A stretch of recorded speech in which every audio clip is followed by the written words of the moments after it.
Boys podcast, your Northeast hunting and fishing destination. I'm Chris. And I'm Angelo. And we're your hosts. Join us as we navigate the woods and waters of the Northeast, sharing our passion for the outdoors. From big game and upland bird hunting to turkey, waterfowl, and sport fishing, we'll cover it all. With 40 plus years of experience in the Northeast, we'll provide insights, tips, and stories to help you make the most of your adventures and, most importantly, experience the wild. So, tune in, grab your gear, and let's hit the woods together. And remember, success is just a commitment away. What's going on, guys? Thanks for joining us here for another episode of the Wing and Tail Boys this week. We got an exciting one coming this week. As you guys know, the woods are changing this time of year. As we record, it is Monday, October 14th. We have a wicked weather front coming through. There's a big drop in temperature, but also an incredibly high amount of wind.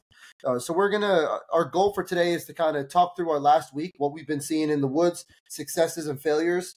We're going to talk about that. We're going to talk about how we would maneuver our way through what is considered the October lull, the period that we're in right now.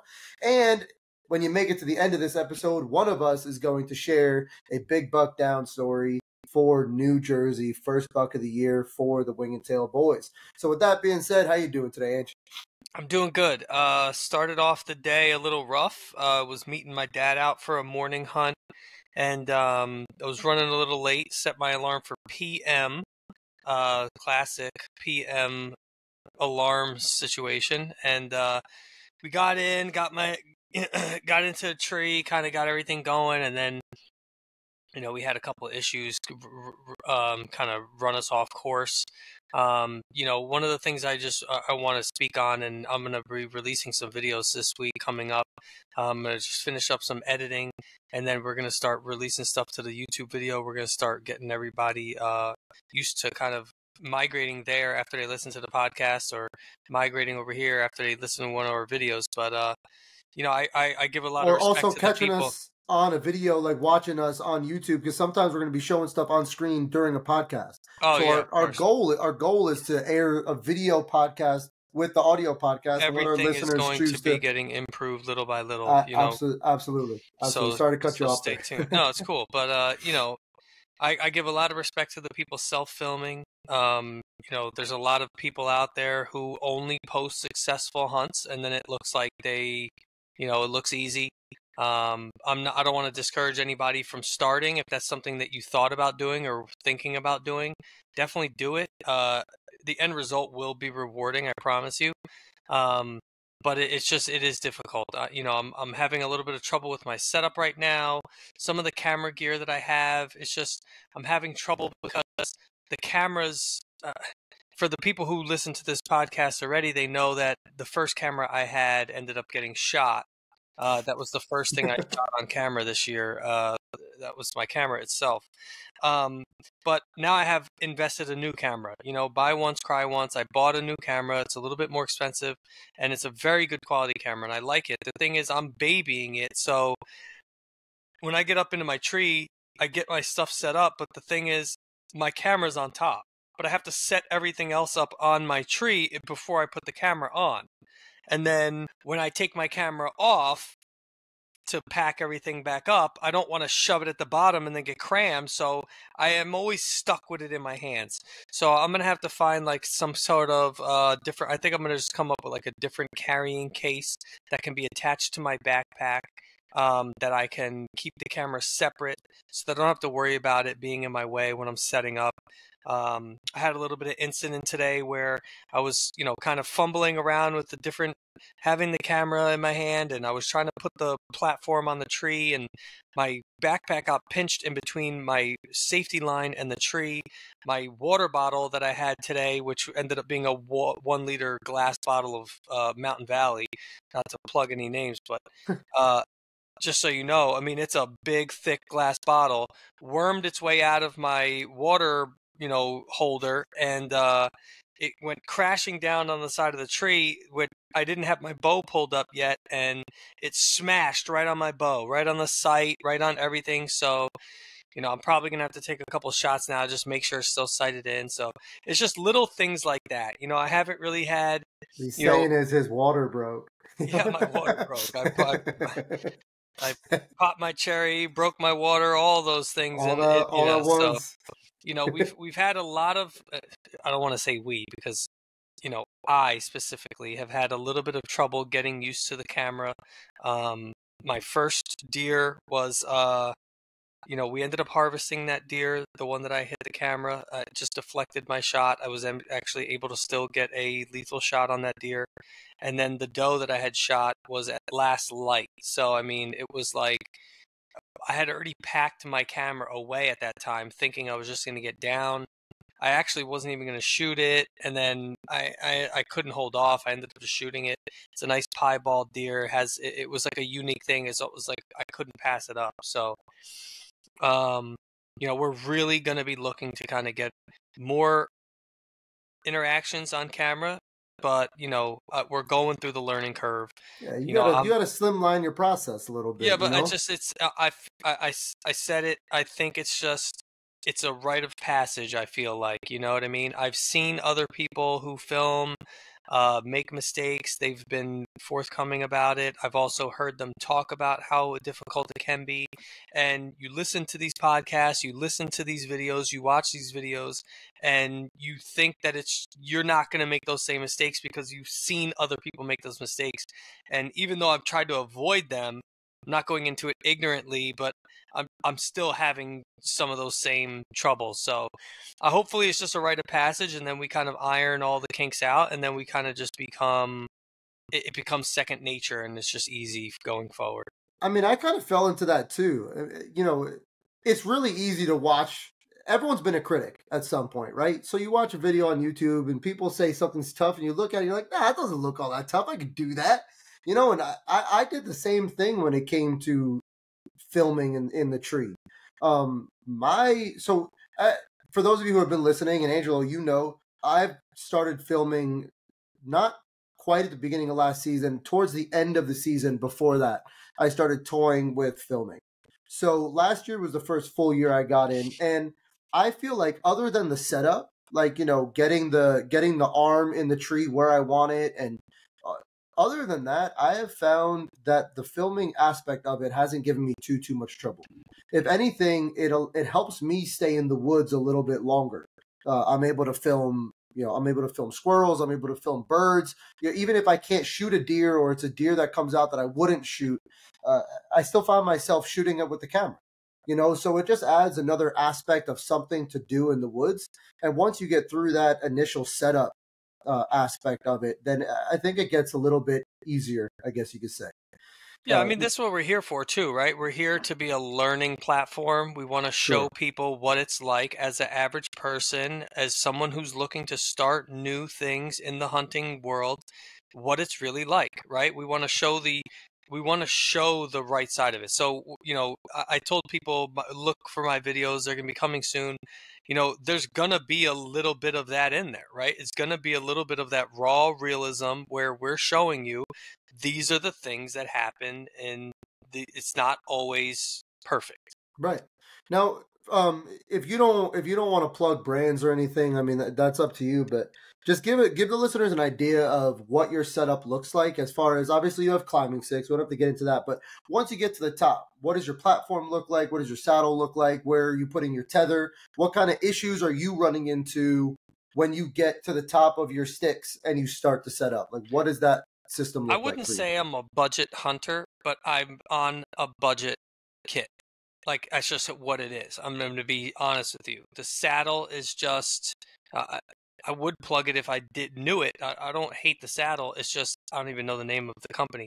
Okay. But that's the type of stuff that I'm working with. Like, I'm not researching stuff. I mean, I don't buy shitty gear, but like, I'm not buying the one that everybody's saying is the best. I'm buying the one that I think is the best for me, and it's going to be one of the budget options, only because my lifestyle has put me in a position where those are the things that I'm going to have.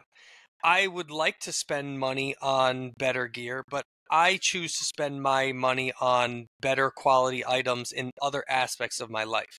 I just recently bought a home. I had to fix up my house. I've had a lot of appliances and stuff like that that I've had to replace. I've had a lot of renovations that I've had to do.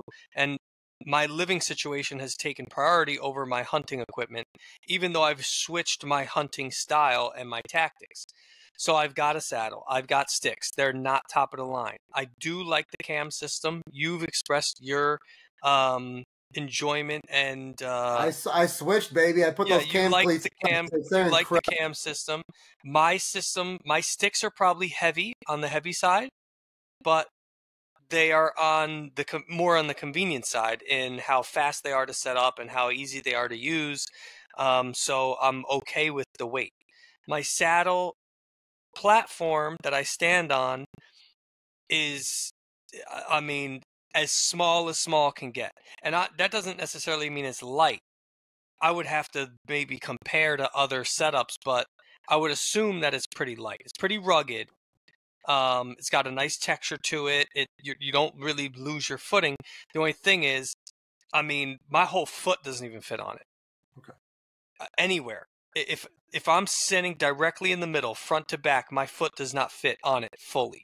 See, and that was my issue with the saddle over the summer. I did not feel comfortable in something that I couldn't stand on without holding or leaning. It just wasn't. Yeah. I wasn't crazy about that. I do feel comfortable in it. I don't have a problem with it. It's wide enough. It's got like little wings that come off. So it's wide enough to where, like, if I need to make a turn, I can turn my foot and I still get a good amount on there. So I've got a good amount on my foot front to back. And if I need to turn, I can still get a good amount of my foot on the wing to be able to make turns without having to feel like I can't turn safely. So it's literally like the bare minimum. My setup is like the bare minimum. As far as like function is concerned, I wouldn't say it's the bare minimum weight. It leaves more to be desired. I definitely want to upgrade my system. The platform is probably something that I'm going to be looking to upgrade, but for me, it gets the job done, right? I've had success with this system. So for me, it's like, if I'm having success, there's no point in switching because, again, there are going to be people that are mindful of the cost.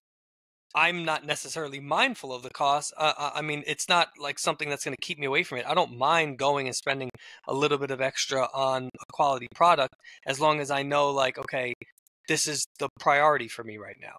If it's a priority for me, then I have no problem going in. But right now it's working. So it's like, if it ain't broke, don't fix it kind of for me right now. Okay. To tell you the rest of my setup, I'm shooting a Matthews. It's a hand-me-down. It's probably 15 years old. I mean, it's not a brand new bow. We had an episode with Dorch from Fire Knock, and, you know, he expressed that, you know, if you're a new hunter and you want to just get the most efficient item to be able to go out and kill bucks or deer or whatever it is that you're hunting, get one of the older bows. They've got the full draw weight at back. You don't have to worry about let off or anything like that. You're not going to lose. Let off, yeah, you're not going to lose any efficiency in your bow and transitioning that power into your arrow. Yeah, there's just less to worry about on the tuning end of things. Exactly. Really. Get yourself a good quality arrow. He recommended 300, not 300, not 300 spine. The 300, like 0.204, 0.246, 0.300. He recommended the 0.300 diameter arrows because he recommended gold tip, and just so happens that that's the arrow that I already have. That's the arrow that I already shoot. And then he described that you just want to make sure that your broadhead, the FOC, is not like too crazy out of whack, right? You just want to have a nice stock setup. And, you know, he literally described my setup. And it's not because I'm doing something right, just because he's a smart guy and he described my setup. That's just my setup. You know, that's just what it is. I've got the stars align, man. Yeah, I've got a hand-me-down bow.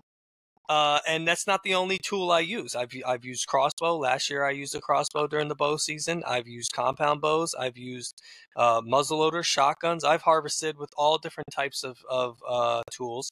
And right now I'm using the compound bow, and that's another part of my kit that I would like to upgrade. So we're talking about, how's my kit working for me right now? There are some things I think I could do to clean it up.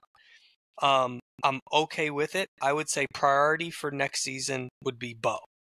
Yeah. Priority next season would be newer bow, a more reliable bow. Not that this is not reliable, it is reliable, but the sight is rusted in place. I can't even switch the sight if I wanted to. I have to tune my arrows to my bow. I can't even bow tune. I've got to make sure my arrows are flying according to what my bow is set at, because I can't change the settings unless, I got to basically take a sawzall to my sight to get it off. I think it is what it is. So, or a glass bottle of water, maybe. And like I said, I'm having success, right? So again, it comes down to putting yourself in the right position to have success, and then having the skill to be able to use the tools that you have on hand to be able to execute the success. Right now, I'm able to do that. So. Right. And what Angelo's saying is that you could be the guy that goes out and spends thousands of dollars and has the best equipment and makes your experience as easy as possible. And you can go out and spend the bare minimum on the bare minimum and find equal success. Like the money you spend doesn't equate to success. Yeah, there's going to be shots in the woods that you can take with a better setup. There's going to be angles that you can shoot. There's going to be distances that you could shoot. There's going to be weight limitations. Some of the older stuff's a little bit heavier, but averages over a long period of time, I would say you're going to have just about the same amount of success based on your commitment to the process. Right, because commitment breeds success. That's it. That's what we live by. Success is just a commitment away. All right. So just a little plug there, we'll backtrack. Do you want to tell a little bit about how your day went today? I know you talked about the water bottle and all that stuff, but was there anything else that you wanted to share before I kind of go into my week and my setup? That was really kind of where I already said what I wanted to say.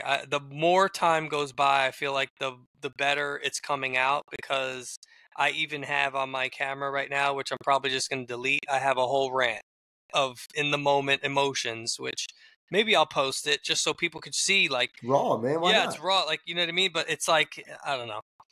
We can even have a blooper episode with just reactions, Yeah, it was just reactions.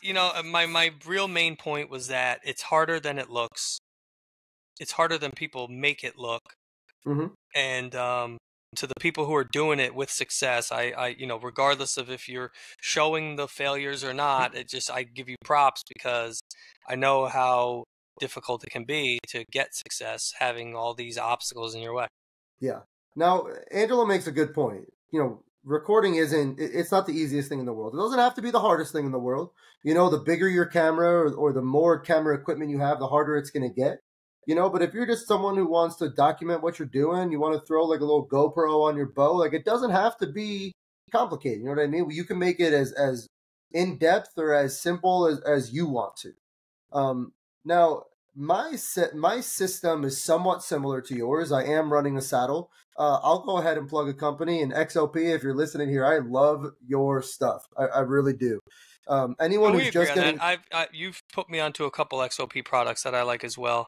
Yeah, absolutely. And they sell great quality stuff at a budget-friendly price. I mean, we're not sponsored by them. We're not affiliated with them in any way as of now. So I'm just sharing information for a company that I believe in and that we believe in. Everything on XOP's website, in my opinion, is budget-friendly. They have a budget-friendly saddle, like a starter kit, where you could get into a saddle and a platform for $200 flat.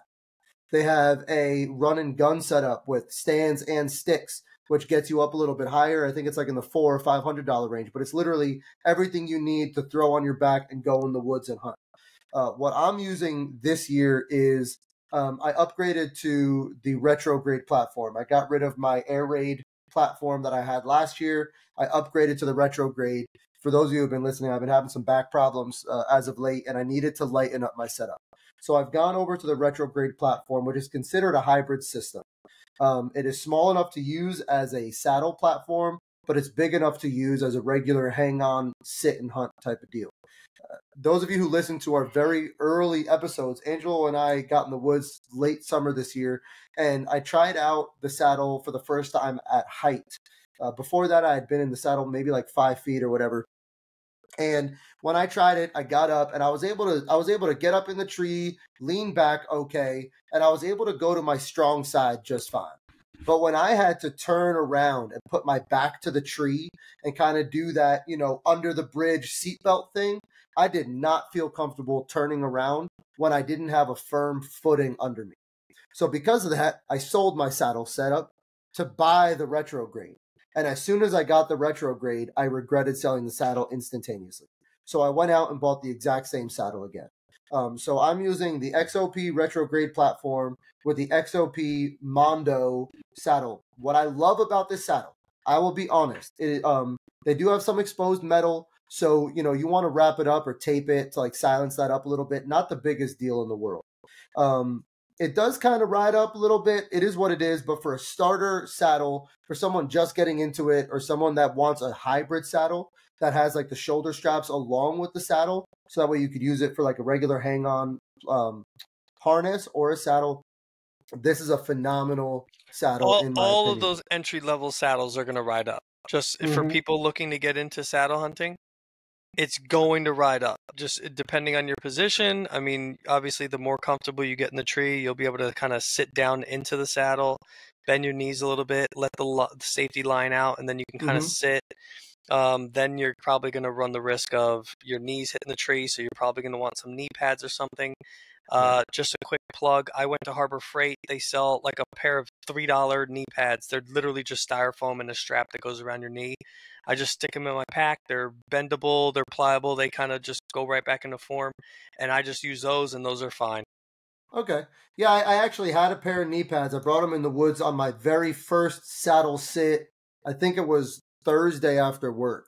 But the ones I got, they're really comfortable. They're like gel filled, but they were so bulky, and the Velcro just. No, yeah, I'm telling you, it wasn't. Like I said, I'm not trying to go low budget. I have no problem spending more money, but I've already did that. I've had that problem. I've had the bulky ones. I've had the ones with the plastic. Your things are banging on them. They make noise. The plastic ones, they slide off the bark. They don't really grab. These little, I'm telling you, $3 at Harbor Freight. They're just styrofoam with a strap. They're just simple can be. And I just tuck them in my bag. It's like they don't even exist, and it's nice and easy. I've got one even better for you. So this stand, now that I have gotten the saddle and I'm using it more like a saddle hybrid, this stand is literally everything I could ever want. I'm able to stand on it and face the tree. I'm able to stand on it and look away from the tree. To be honest with you, I had my sit on Saturday, and half the day I spent just sitting there hanging out, like standing as if it was a hang on. And when my legs got tired, I went into leaning, like a saddle. But the cool thing is the seat connects in the front and then has like elastic that hooks onto these hooks. So when you fold the seat up and you're in saddle mode, you can flip the seat around, like the cushion for the seat around, and use it as a knee pad against the tree. So I didn't have to worry about having the knee pads. I had a knee pad built into the tree. Now, the other thing that really helps out having like a regular... Actually, sorry to interrupt you. Yeah. The seat that you have, it comes with a cushion that you can sit on. Yeah. Can you flip it upside down and put it, if you flip the seat up, can you put the cushion on the bottom side and just put your knees up against it that way? That's exactly what I was just saying. Yeah, okay, I could flip it around and I use the pad as a knee. Yeah. Exactly. So it's like best of both worlds. But not only that, it actually saves me with the issues you're having. You were saying that normally when you hang your bag, you hang like the tag end of your gear strap on the back of your tree. What I do is so I'm a lefty. When I'm in saddle mode, I hang the bow on the right side of the tree. And I have the tag end coming down the left side of the tree. And I hang it so that way my bag is down by my shins. It's not in the way of anything. I never have to lean off that side of the tree. If I'm going to take that shot, I'm going to turn around in my stand and just shoot like a hang on. You know what I mean? But what I do is, and the bag doesn't get in your way of your feet moving. That might be my nope, problem, is because my nope, platform's so small and I'm yep, so close to the tree yep. that the bag anywhere in front of me is in my way. It's not quite in front of me. Like, let's say I'm on the tree, like you're the tree, and I'm facing the tree. I have it off like at 8 o'clock, 9 o'clock on the tree, and just have it hang down below me. You know, and my stand is so big. My backpack's like 18, 20, Yeah. 22 inches wide. So even if it's just catty cornered off, there's usually like a part of it that's like hitting the side of my leg. Okay.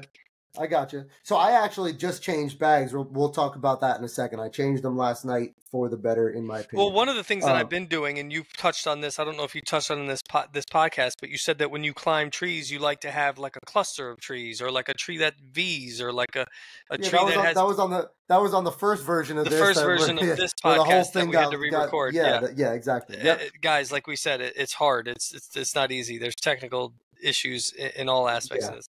But what I've been doing, and this isn't something that I always do, it's something that I've been doing lately because I've been having these cameras issues.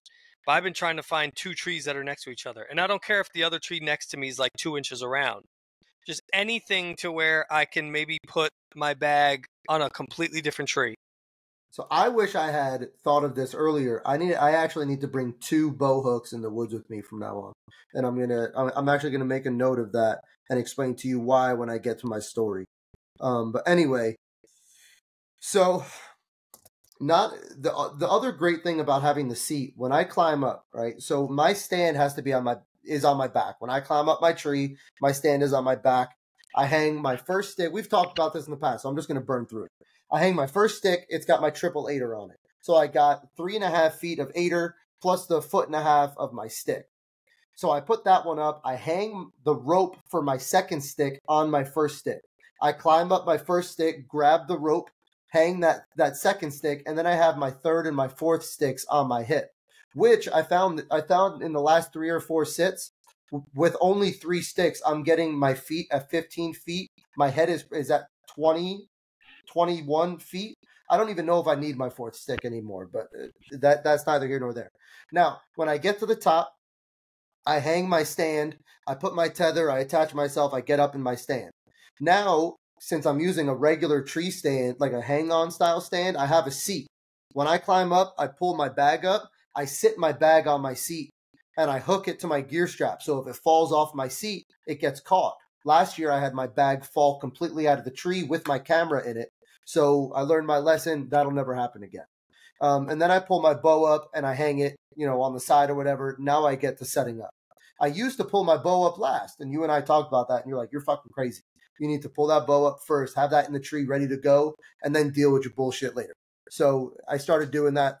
I wish I would have done that today. Yeah, thank you for that tip. So the beautiful thing about having the tree stand with the seat is I'm able to sit my bag on the seat. I don't have to worry about it hanging, swinging around the tree, having to reach for shit. It's right there in front of me.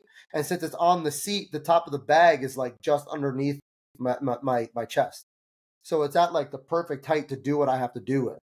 Now, you were saying earlier, I don't know if it was on this podcast or the first version, but you were saying that with everything hanging and you having to lean around the tree to strap your camera arm in, that your tether was getting too close and pinching everything.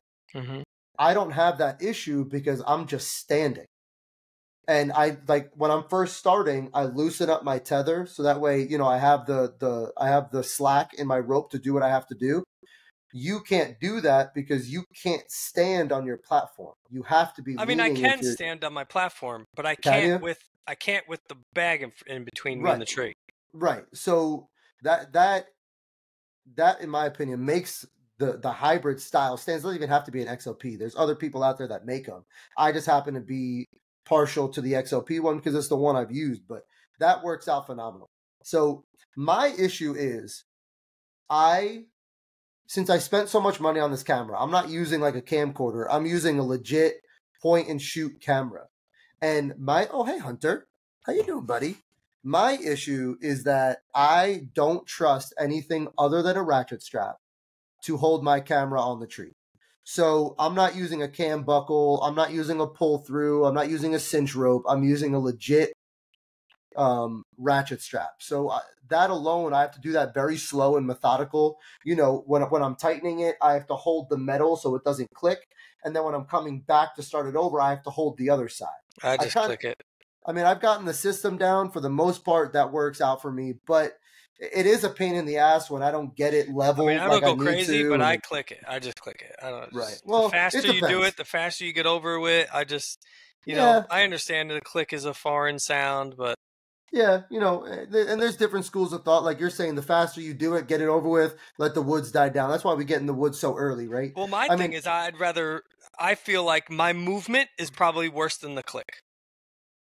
That's you know fair. What I mean? The longer I'm there moving around and everything else, I'd just rather just be standing still. That's fair. So you and I have talked about this before. You thought I was crazy.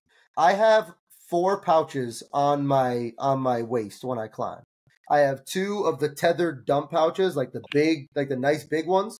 And then I have 2 smaller, like ammo pouches, that zipper I don't think the pouches are crazy. I think it was, I would have probably used, I probably would have carried different things in those pouches. So what I carry up, for those of you who didn't hear in the past, my left side is all my climbing and setup stuff. So in my left bag, I have my my lineman's belt, my bridge, and my tether. And my tether, when I'm climbing, also works as like a second safety line. Like if I'm climbing and I have to get around branches, I'll hook in my second safety line, detach the first one, get around that branch, and keep going. Then in the black pouch that I have behind that, that's where I have my gear strap and my bow hook. And then in the 2 little side pouches, because the tethered pouches have the big compartment and then 2 smaller compartments on the side. What I use those for are one strap in each of those pockets. Those are the straps that hold my my platform on. In my right bag, or on my right side, I have everything for the pre-setup for my filming gear. I have my microphone. I have so I have the microphone for my big camera. That's the one that goes on my hot shoe. I have my other microphones that plug into my GoPro for like my interview style stuff. That's in my pocket. Then I have my GoPro, like the screw-in GoPro thing. I have a small hook that I use to hold my quiver on, and some wires and a couple. So everything on my right side is all filming stuff. But that's the stuff that took me the longest before I had it in the pouches. When I was, my first couple sits, I had everything in like a GoPro style, like little, case. And then I would have to unzip it and sit it and like hope it wouldn't fall out. And I was doing everything so slow because I've had things fall out of the tree before. Now that I have it on my waist, I don't have to worry about it. Now, the big difference I made was, instead of having all of that stuff fixed to my actual saddle, I put it on its own belt. So I climb with all these pouches on, use what I need to, and once I'm set up in my tree, I take that belt off and put it in my backpack. Now I don't have any pouches around my waist to interfere with me turning. Which leads me to, have you thought about getting yourself just a small little ammo zipper, Molly style, like pouch to just keep on the back, like on your backside, and keep your camera in that? You don't have to worry about it getting crushed against a tree or anything. You can leave it in there and just use that to go up, set everything else up, and then you can move a little bit quicker because you're not worried about damaging the camera. Yeah, I don't know what I'm going to do because I have a camcorder style camera and I usually carry it around with a fixed mic on top of it, and I've got the shotgun mic. Your mic is huge. Yeah, so it's pretty big. Yeah. It's not that small of a setup, so I don't know what I'm going to do. I'm going to have to do something different. I'll figure it out. I definitely want to add some pouches. It's not going to be to my saddle. I definitely could probably carry a couple things on my saddle. The thing is, I don't know if you do, but I walk to my tree with the saddle on. I do too. Well, it depends. It depends. If I have my outer layer on, like if I walk in with my outer layer on, I keep my saddle on. If I'm walking deeper and I have my outer layer in my pack, then I won't have my saddle on. Well, I always have my saddle on regardless of what I'm doing because I don't have the space inside my backpack. Okay. I have extra space in my backpack because I'm wearing my saddle. I got you. You could do what I'm doing and just have an extra belt with the pouches on it. So you have it there when you need it, And then when you're done with it, take it off and pack it away until you're ready to climb down. No, I know. I just, again, my setup is weird. I have 2 sticks on either side of my backpack. I've got my platform strapped to the back side of my backpack. So it's like there's really nowhere to go. Nothing on the outside. Except for maybe like the bottom of my backpack. There's straps there that maybe I can add like another little pack and just have like another pack on the bottom, which I would probably do the camera on. The only thing is, if I take my backpack off, take my backpack on, if I have to set it down for a second, let's say I'm walking and I have a deer sighting or something and I want to take the backpack off, I have to be mindful because I can't just take it off and drop it because now my camera's on the back. Your camera's down So I don't know if maybe I have to add that to the top. How big are your pockets? You know what I mean? My pockets are almost inaccessible with the saddle on. Okay. Because so your camcorder is literally like 8 times as expensive as the one I was using last year. But the one I had last year was small enough that it literally fit in my pockets. And I would climb. I would just walk. But then again, it only cost me $100. So I mean, like, that's the same one I shot. Like, that was the one I used for target practice. The first time So you know what we need to do. You and I have climbed together. Like we literally just carried our saddle and our platform in one hand and our sticks in the other. We got to get together one of these days and like just show each other our actual setup, like your bag, how you organize your bag, how I organize mine, like what I wear. Maybe I'll get some ideas from you and you'll get some ideas from me. But this past weekend was an interesting sit for me. I had some debacles, kind of like you did. I wanted, like you said, when I climb, I like to climb, especially with the saddle. After talking to some people, and I confirmed it this weekend. People are telling me that if you climb like a tree, like a split trunk tree, or 2 trees that are growing close enough that you can set up on one and lean into the other tree, that it becomes a lot more comfortable. You're not always leaning against the rope. And honestly, I found that to be true this weekend. I was able to lean against the tree when I wanted to. I was able to turn around. I sat down. Actually, this weekend, because I used the stand that I do, I turned around and had like the tether across my chest, like a safety belt. But then what I did was when I sat down, I took one side of it and pulled it over my head and kind of put my head through the V in the tether. And I basically had a 5-point harness. Like if I wanted to take a nap, I felt 110% comfortable taking a nap with that thing holding me snug against the tree without a doubt. It was actually pretty cool. But I had 2 big trees growing next to each other and a branch coming off of the tree that was next to the one I was climbing. I wasn't really paying attention to. So I get my first stick set up. I climb up the aider. Now I'm on my first stick. And I get my second stick on. So when I set my second stick, I'm on the lower step of my first step. When I go to step into the second step, I got pinched between this fucking branch coming off the side tree and the tree I was climbing. Literally stuck. I couldn't shimmy down. I couldn't get my feet free. The only thing I could do was bear hug the tree, rotate my whole body around the tree. And now I'm like 7 feet in the tree. So I have to like literally like bear hug and shimmy my way down the tree. I scraped drill. Yeah, literally like fucking fireman's pole down the damn tree. And it was like, I scraped myself up. I wasn't injured or anything. So, but right away from the beginning, I felt like the hunt was fucked because I'm going through all this bullshit. Now I'm leaving my scent. Now I'm sweating because I'm exerting all this energy. Got around the other side of the tree and climbed that side. What was really cool about this week is that it's the first time this year, or the first instant that I started to see deer reacting to the calls. Granted, they weren't anything old, and typically speaking, the younger deer are going to react to the calls a little bit sooner because they don't really know the deal yet. But I like to use, I've listened to some calling podcasts in the past, and I like to use these light tending grunts around these thickets, along with some light rattling. And I do it throughout the day. I grunt low enough that only something within like 60 yards could hear me, and anything outside of that, it's not effective. So honestly, I'm grunting like every 5 to 10 minutes, like from left to right, right to left, left to right, and then I put it away. So I'll grunt like 30 grunts at a time and put it down. And it was really cool because I heard I heard a deer off in the distance. I grunted. I heard a deer off in the distance, and you could hear him like kind of walking through the leaves. And it walked, and all of a sudden I saw it dart across the cover. I was sitting on a food plot, and it crossed the cover that was on the other side. There's like a thick screen on the food plot, and I saw it come like take off, and then I saw it coming through the opening. At this time, I didn't know if it was a buck or a doe. You and I have talked. I think we talked about this last week, and I know I said I wasn't planning on shooting a doe on our property this year, but I haven't shot a deer. I haven't got a kill in 2 years.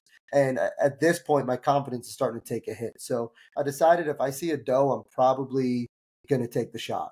So at this time, I didn't know if it was a doe or not. So I grabbed my bow. Mind you, it was on the left side of my tree.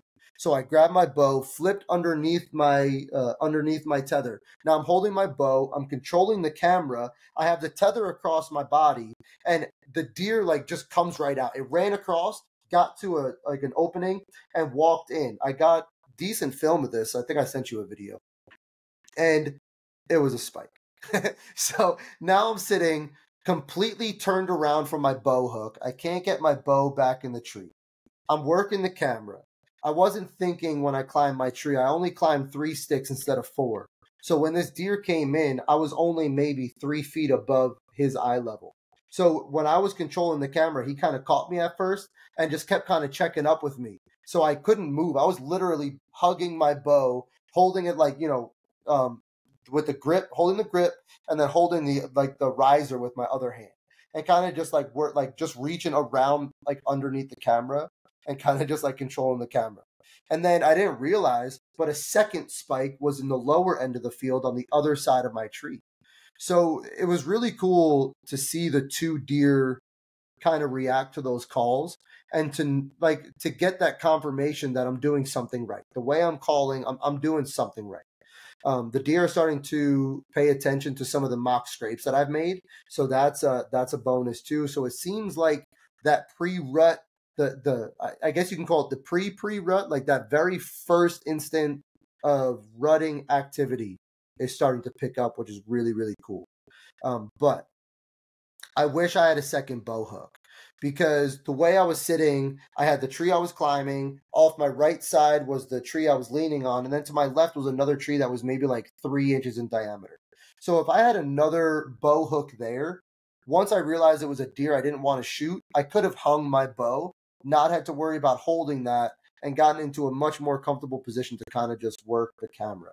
But that's also a perfect example of I couldn't make the shot, but I still had something to do for the next 45 minutes as I was recording these deer feeding through the field there. Yeah, so my setup's a little bit more of like a run and gun style, I guess you could say. I very rarely hunt the same tree, so I'm very mindful of the fact that I don't want to, just today my dad told me that he left his bow hook in the tree.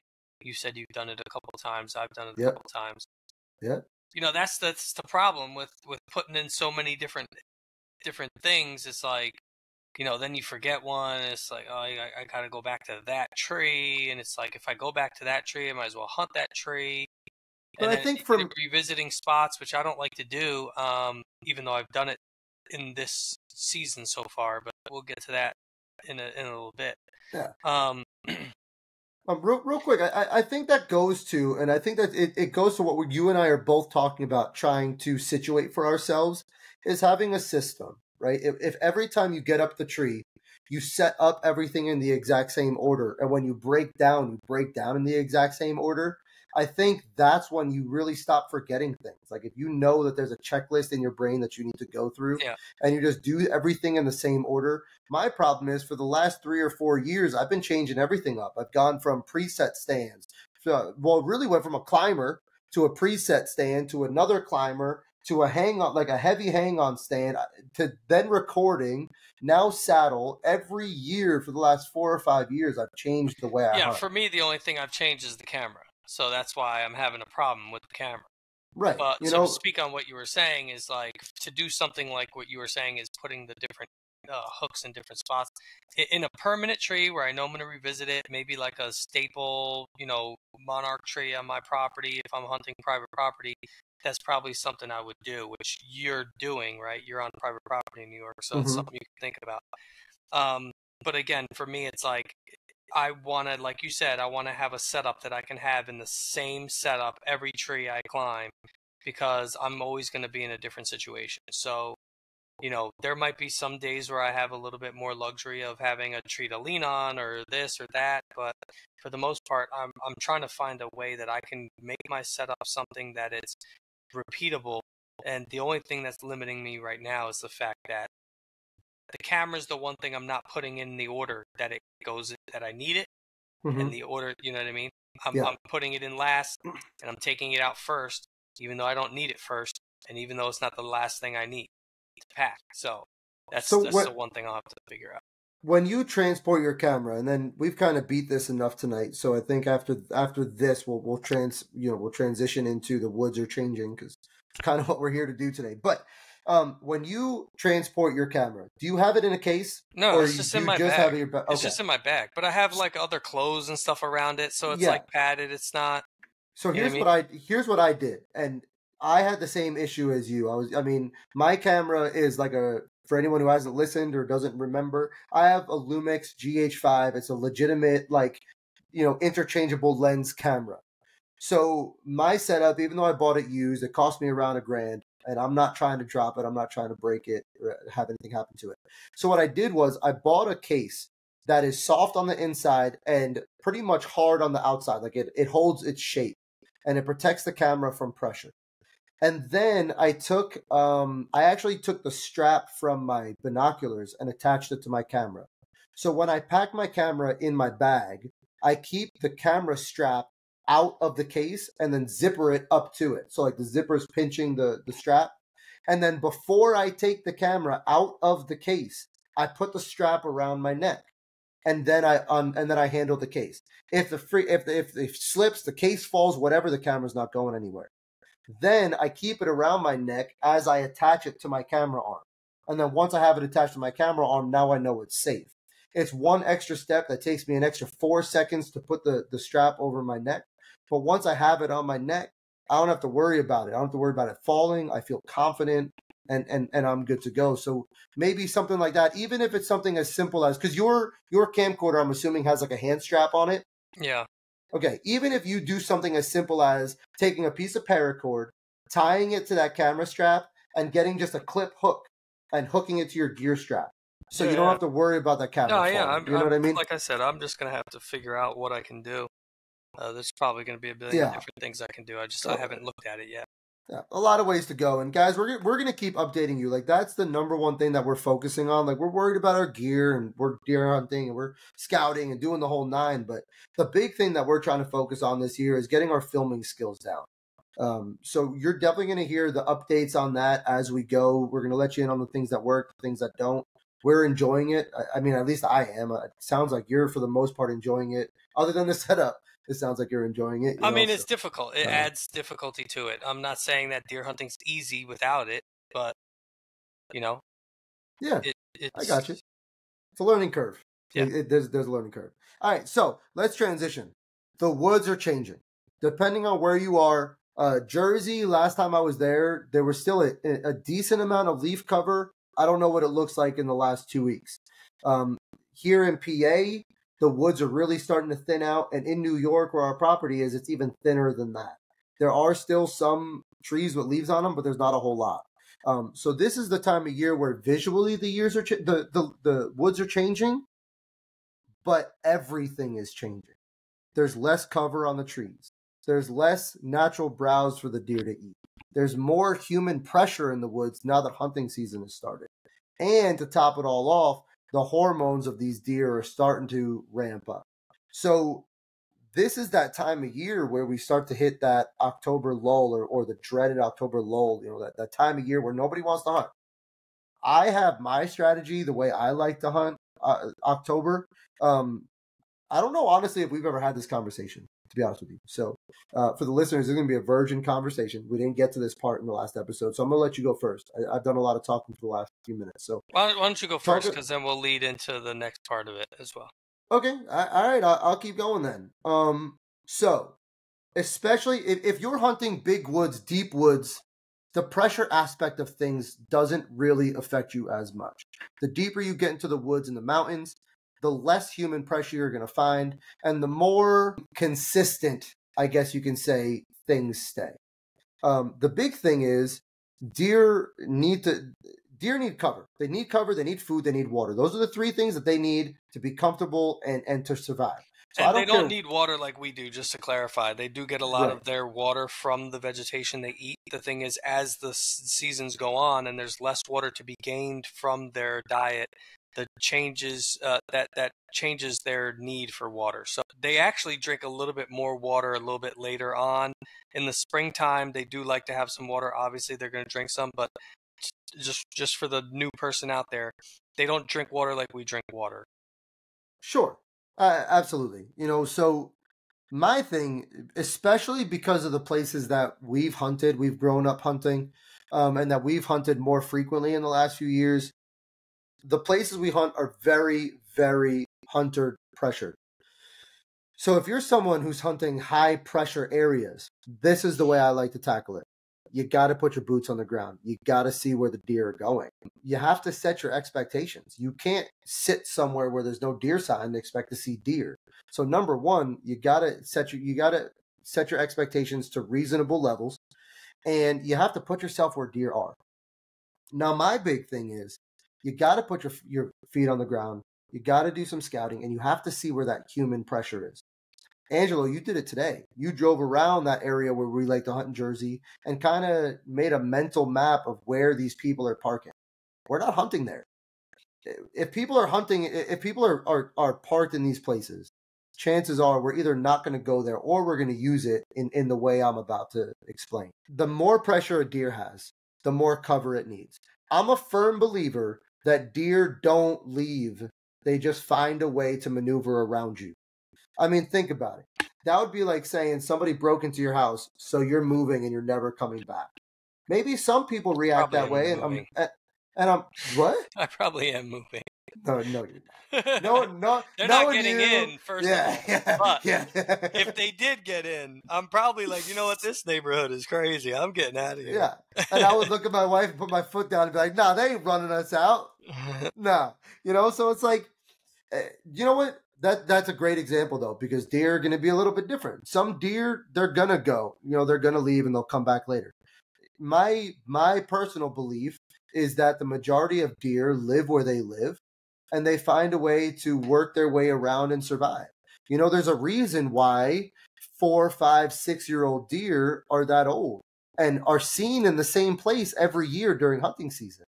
If the case was that they felt pressure and they left, you'd see them once and never see them again. That's my philosophy.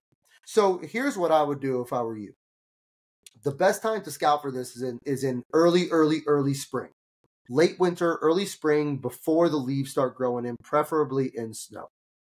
But you got to find these patches of cover where the deer like to go, where they feel safe.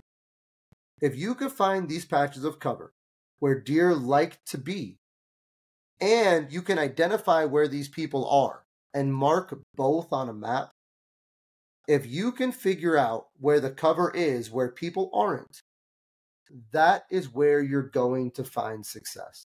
And the later you go into the season, the more true this becomes. They're feeling more pressure, there's less cover, there's less food, and the more important each of these characteristics becomes. Now, you got to use this strategy to your advantage and not hunt this in the beginning, right? You need to pattern them based on what they're doing this year, and then let that be your fallback plan once pressure builds up. If you just start hunting this day one, they might have to find a new way to get around you because you're starting to put pressure in that area. Right. Keep that knowledge in your back pocket as your ace in the hole. Hunt normal, hunt the fresh sign early, and then when the sign cools off mid-October, when things kind of dull down, the deer aren't rubbing their antlers to get velvet off and all that other stuff, and they're kind of, for me, not to cut you off and go on a tangent, but that's my October lull. A lot of people would say mid to late October is the October lull when kind of deer feel that pressure. Maybe they go nocturnal. That's the whole saying. My October lull is when they stop displaying sign. Maybe they switch from rubbing to scraping, or maybe they're only rubbing in their core bedding areas where they're really just in that thicker stuff, and unless you get in there to get them, you're not going to see that stuff. But there's a cool down period where you kind of, and I was expressing that to you a little bit today when we talked about what I saw when I was scouting today, other than people, is the sign had cooled off, right? I'm expecting it to pick back up in a big way soon once those hormones get back going. But, that's all I was trying to say is just don't use this tactic to your advantage, but don't overuse it and use it in the right way at the right time. Yeah, absolutely. And I really the history or the experience that I have in dog training has really helped me as a deer hunter. And it's really using what I mean by that is the way we trained Hunter, my bird dog, is we trained him based on dog behavior. And I don't mean, your house dog from down the street. I mean like wolves and coyotes. How do they behave? How do they hunt? How do they interact in a pack? And we are the alpha, and we train our dogs based on that. I take that knowledge and that train of thought, that school of thought, and I try to implement it in my deer hunting. And what I mean by that is hunt a deer the way the deer is. So in early season, hunt the food. And I know that's backwards. I know they say hunt the food late season. What I mean by that is early season, if you want to shoot a doe, we just talked to Kevin Creeley of Mid-Atlantic Outdoorsman. We had him on here last week or 2 weeks ago, maybe. I forget. Last week or 2 weeks ago, one or the other. But we really dove into hunting feed trees. And he likes to use them for doe and doesn't really use them for bucks, which is great. I think bucks need to eat also. So if I'm going to go sit a feed tree, I'm probably going to be targeting doe, but trying to collect the data. Is there a buck off in the distance? Did a buck come in to eat? Is there a buck around a different feed tree? Whatever the case may be. Early season, hunt the feed trees or the thickets or the travel corridors between the thickets and the food. Mid-season, right about now, I'm about to transition to the, how do I put it? The ridges, the lower end of the thermal ridges below acorn flats. This is the time of year where acorns are still dropping, the doe are still out there eating, but this is the time of year where the bucks are about to change their patterns from food, bed, water to doe. They're looking for the doe. They're starting to chase scent checking for doe. So if the thermals are pulling down into a water, like a marshy bottom or a river bottom or whatever the case may be, and those doe are feeding up top, I'm going to be somewhere either on the top quarter or the bottom quarter of that hill, depending on the wind direction and what's happening. And I'm going to be scouting and hunting that area. That's what I'm looking to do now. I think you and I were talking about this earlier today. I think the older a buck gets, the more methodical they get. They know that they need to conserve their energy for the rut. They're not going to go out wasting their energy running around going crazy. So I think the older the deer is, the better they are at knowing what areas have doe coming into heat at what time. And they're going to be a week ahead of that curve. My personal opinion. I think that these older bucks, these more mature bucks that have been through 2, 3, 4 ruts, know the areas where these doe come into heat. And those are the bucks or the areas that I'm going to start targeting now. I'm going to play the wind. I'm going to play the thermals. I'm going to play the thermal draws, the saddles, the terrain features, and I'm going to start hunting where I think bucks are going to be scent checking and cruising for doe. I'm not a fan of hunting bedding. You and I have talked about that before. I think bedding is just what I saw last year when hunting completely changed my idea of bedding, along with the MSU lab bedding study that they did. But last year I saw 2 different bucks bedding, 60 yards, 70 yards in front of me in the wide open. No thicket, no cover. They had a little bit of cover off to one side, but they were looking uphill. The wind was to their back. It wasn't the typical bedding scenario that you would think of. So my hunt last year kind of changed a lot of the way I think of bedding, to the point where I would rather hunt things that are more predictable, like the food and the travel corridors, and kind of setting myself in there. So that is, if you guys are somebody trying to get out, you find yourselves struggling with the October lull, I think next week, Ange, I think we really should sit down and do like an e-scouting episode, something to show listeners what we're talking about here. I wish we would have thought about it ahead of time, because we would have done it today. But I think that would be so beneficial to people hunting at this time of year, and that's what I'm doing to tackle. So what do you got? How do you tackle? To work backwards from what you're saying, to touch on the most recent point, the e-scouting, I do use the e-scouting. But at the same time, I use the e-scouting more for what you're saying, for like rut funnels, right? So I'm looking for top third, bottom third. I'm looking for pinch points. I'm looking for, different fingers coming off, and looking for thermal hubs. I'm looking for all that stuff. And if you watch any thermal video, any e-scouting video, any how to find bucks in the rut video, you're going to hear all those keywords. But early season, that's not my tactic at all. Most of the time, I like those funnels and those travel corridors when I can see for a long ways, and maybe I can cover a couple of them, be sitting on the best one, but with a shot at like 60, 70 yards to one or two more travel corridors with a gun. With the bow, I know I want my shot to be close.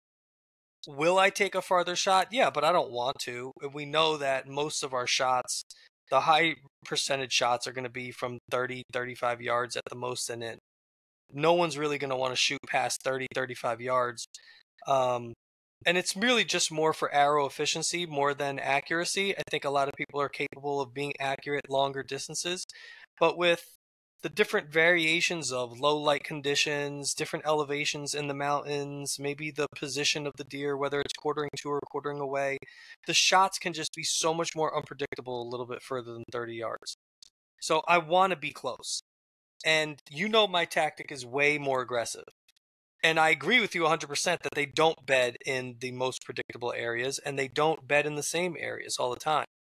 But I'm a strictly afternoon hunter, especially early in the season. I do not really like morning hunts. Real quick, what do you consider early season, mid season, late season? What are your once the our area? Early season is everything up until pre-rut, so I would say late October.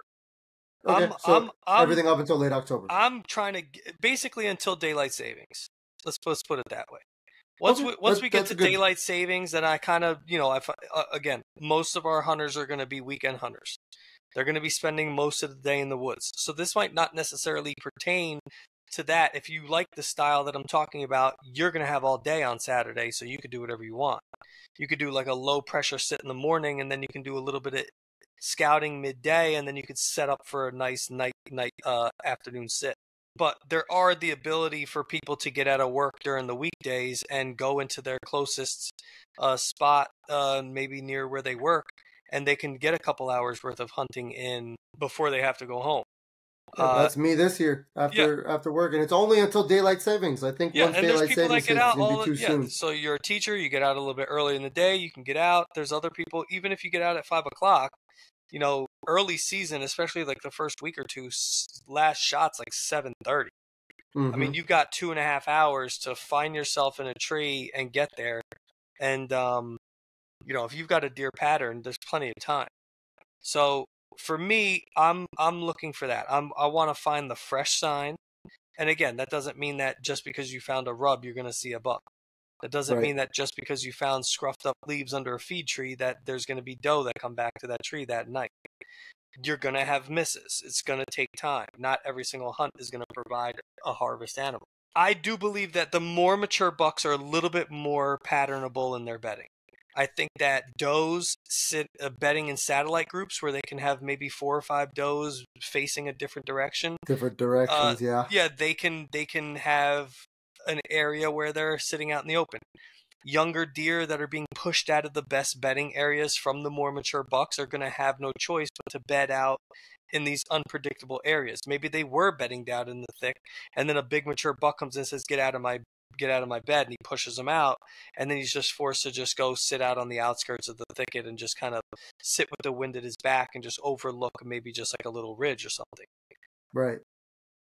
I'm targeting mature bucks. I mean, I think we both know that. I will shoot a legal buck as it gets later in the season, and just to fill a tag. We are hunting public land, so I will shoot anything respectable as we get closer to the end of the season. But starting at the beginning of the season, I'm not shooting smaller bucks, right? So, I'm targeting mature bucks, and I feel that the bedding areas for mature bucks are a little bit more predictable. So I'm getting in as close as I can. I'm getting aggressive, and I don't mind bumping a buck.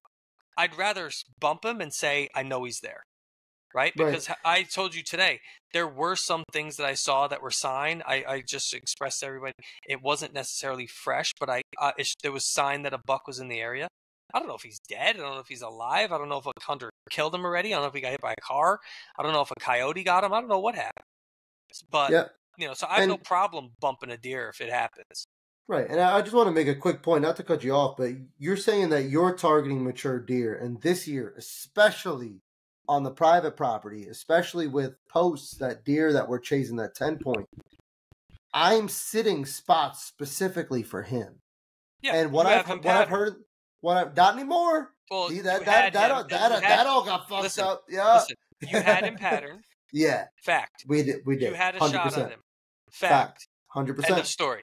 There's nothing else needs to be said. No, it doesn't matter. Anyway, there was a shot opportunity. I'm being silly. Yeah. I'm being silly.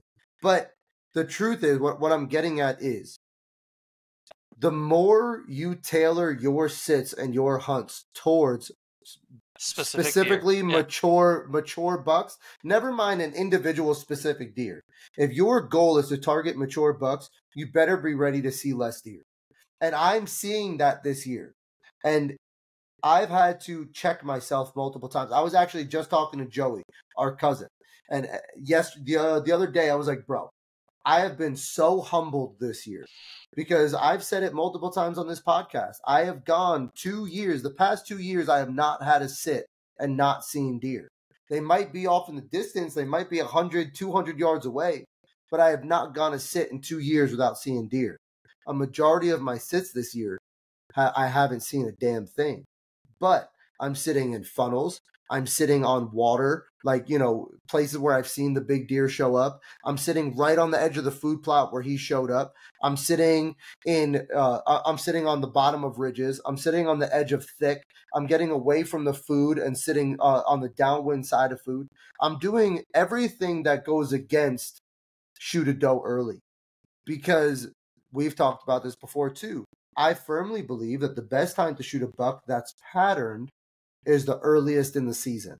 And this year has confirmed that for me. We had a buck that was patterned. I sat where he was. Every single sit that we have sat, both myself and my dad, have been high pressure sits. Every single one. And we got the shot early season, like you said, and that's all that matters. Now I have to change things up. Now I got to get sneaky. Now he knows something's up. We got him. And I shit you not, for 2 months straight, we never went more than 2 days in a row without seeing him daylight on our property. We talked to our neighbor who is butted up to us, and he only has 2 pictures of this deer. He has him once in the summer and then once in the middle of the night after my dad shot. He never saw him again, which not only means that I had this deer pattern, this deer was living on our property. So we always talk about how the harvest is great, but the real trophy is the story leading up to it. What did you put into it? How much work did you put into it? Who did you share the experience with? What's the story behind it? I got this mount up on my wall, and yeah, that is a trophy. But the trophy isn't looking at it and saying, oh my goodness, that's a first class deer. That is I hunted that with my family. We found that last minute. I went in on a whim and hunted on the worst wind and the worst day. It was windy as hell. I called him in. It's the first deer I ever shot calling in. So like I can go on and on about the story behind this deer because that's the trophy to me. You know, so sorry, I cut you off. Yeah. The point of what I was trying to get at was the more mature deer you're targeting, expect to see less. And that's deer. why I like to go in and just go get them, because they are smarter. They're not dumb. They're not dumb. Okay, they know when pressure comes, and every single study that's out there, you can look at all the different studies. People are getting better and better at learning deer habits. They'll all say that deer start to change their patterns when hunting season starts. It's just they know. They're uneducated until they're educated. Yeah. They will go along their normal summer pattern until you give them a reason not to. They don't know the exact day. It's not like they got to pick. They didn't get a copy of the magazine. They didn't get an email from the Division of Fish and Game and say hunting season starts on the 15th this month. Exactly. They get one shot. Yeah, you get one shot. They'll do what they're doing. Yep. As soon as they feel any type of pressure, now they know it's on. And that doesn't mean that they're going to go nocturnal or they're going to do this. It just means that they know it's on. They're just changing. They're changing from moving based on instinct to moving based on education. Yeah. A deer that's working on instinct is. If you're playing manhunt, we all played manhunt as a kid, right? You had to be tagged in order to be it, right? Yeah. The guy comes around the corner and he sees you. You're not it yet, right? They got to get you. But now, if you escape, you know you're being hunted. Right. You know you're going to change your tactics now because now you know that you were seen, and now they know that you're nearby, and now you have to be different because you're the closest one and you're on their radar, and they're probably going to not think about the other 9 or 10 people that are out there hiding somewhere else. They know they're close to you, and that's how they feel. Yep. That being said, we've got a story to share. I have been lucky enough to harvest a buck this year. It is the first of mine this season. It's the first Wing and Tail Boys buck. It's the first Wing and Tail Boys buck, which is great. Again, more difficulty with the camera. I'll get to that point. I guess I'll tell the story. So I've been hunting a deer called Road Rash. There's a couple deer in this area that I've seen that I've had laid eyes on that I've been targeting, but they're again, they're really smart. And this area that I'm hunting is extremely, extremely thick, covered in thorn bushes, sticker bushes, whatever you call them.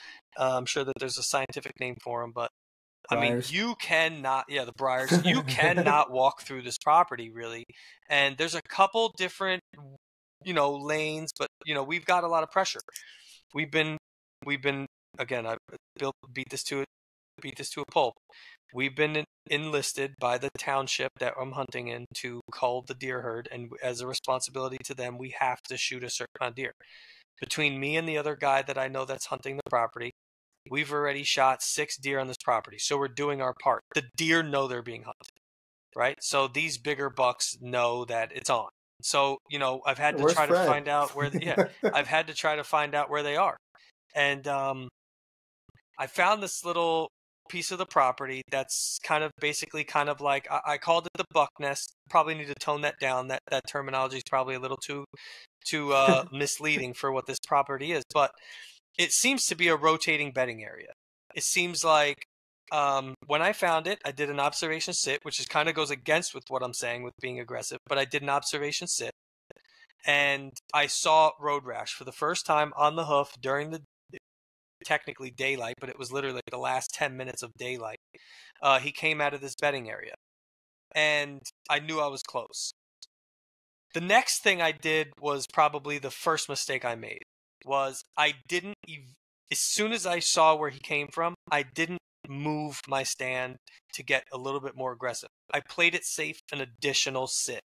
And I ended up seeing a small little group of less mature bucks, but it seemed like there was like maybe 2 3.5-year-olds, maybe one was a 3.5-year-old, one was a 4.5-year-old, and then there ended up being another small buck that was with them.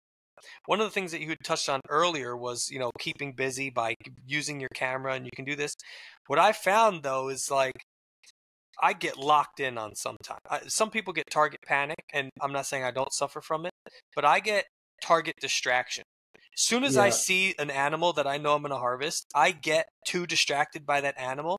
And sometimes I'm not aware of my surroundings. And Agreed. maybe there's an additional deer that can see me or, catch me moving or whatever else. Sometimes I get too zoned in because, as we all know, you can have very little time to get yourself in a position to shoot. Sometimes it happens very quickly. You've got to be ready. So I've realized that I've started blocking things out and I'm getting tunnel vision. In this scenario, I had plenty of time. Hindsight being 2020, I observed these deer for like 40 minutes, maybe longer. And I have great footage of them raking trees, rubbing trees, making scrapes, kind of not sparring, but like kind of like, testing each other, squaring each other up. Yeah, kind of doing that. I see why, my girl. Back up. I did have a shot at this one deer. It seemed to me at that time that he was like a small 8, but he had some decent points on him. And the other deer looked like a 6-pointer, and then eventually another small spike came in later on. But there was one shot that I had that I didn't take, thinking I was going to get a better one. And I ended up not getting a shot at it. And I was holding off in my mind because I was like, it's not the deer I'm after, right? But we're getting closer to the end of the season. In New Jersey, we have a split bow season where come October 25th, the first season ends, and then we have a permit bow season, which basically New Jersey's taking advantage of the bow hunters wanting us to pay for an additional season to be able to hunt the rut, pre-rut time period. Do I have another weekend to hunt after this weekend? Well, no. So you have this weekend coming up will be the 18th. We have our cousin's wedding is the Friday the 18th. Yeah. Saturday's the 19th. Mm-hmm. The season ends on Friday the 25th. So the new season starts on that Saturday the 26th will be new season. So there's really only one more weekend hunt for the weekend hunters in the bow season in New Jersey. So I know that I'm not going to be hunting this coming weekend Sunday. Because I'm going to be doing stuff with the family the day after the wedding. So that's it. I have this week. And I don't know when daylight savings happens, but that's going to happen soon too. And then once daylight savings happens, there's not going to be a lot of opportunities to hunt after work. So, we're going to have to see how that goes. But I knew that I was only going to have one more weekend left. This Thursday that just passed was 10/10. I went in and I had a couple sits prior to this where I didn't see much. I saw 2 does on Tuesday. I went in on Wednesday and I saw 2 spikes, and then I went in on Thursday. And I knew that at this point, if I saw this other deer, I probably was not going to pass him, knowing that if Road Rash comes, obviously that's my target buck. But if this other deer comes, I'm probably going to have limited chances to get back out, and I'm probably going to harvest this deer to not waste a tag. So have you seen this deer before you shot him? So again, like I said, I saw Road Rash in an observation sit. Yes. The very next sit, other than getting aggressive, I did the same sit in the same stand. Same tree, which you never do. You never sit the same tree twice in a row. Never do that. And I saw these 2 deer, which is the other deer now that is on my radar. So I didn't name him. It wasn't the type of thing. He wasn't on my radar, but now it got to the point where I'm up against it. We're running out of time in this season. I don't want to get stuck with a tag in my hand and my freezer's not full. So for all the people who say, I want to fill my freezer, I had a doe earlier in the season, but my freezer's not full. So I'm not going to get super picky till it is full. So I would have no problem. You're one deer short of where you should be. So so I said, you know what? This deer is a respectable deer. I was able to see that from a distance. So I said, I'm going to make the move and get aggressive. So again, Tuesday I saw the 2 does. Wednesday I saw 2 spikes. And then Thursday, 10/10 comes, and I get in there in the afternoon. I was running late. I was doing an errand for a neighbor of mine who was in a pinch. Older gentleman, Chinese gentleman. He's in his 90s. He was driving. He fell asleep behind the wheel, hit a guardrail, got mangled. Very lucky to be alive. But his daughter said, listen, Dad, you're moving in with me. You have to. So I actually helped him move with my truck, helped him move.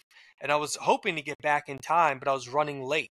And I was like, I don't even know if I want to go and ruin the spot because, I've been having perfect wind. I didn't mention that yet, but I have perfect wind for like it was windy as hell that day. Yeah, for like a week straight though. I've been having like a steady 6 to 7 mile an hour wind, northwest wind. It was constant the whole time. I was in, I was out, I was undetected every single time that I was there. And I said, you know what? I'm going for it. I didn't even get into my tree until 5:33 exactly. 5:33 I was when I finished getting set up.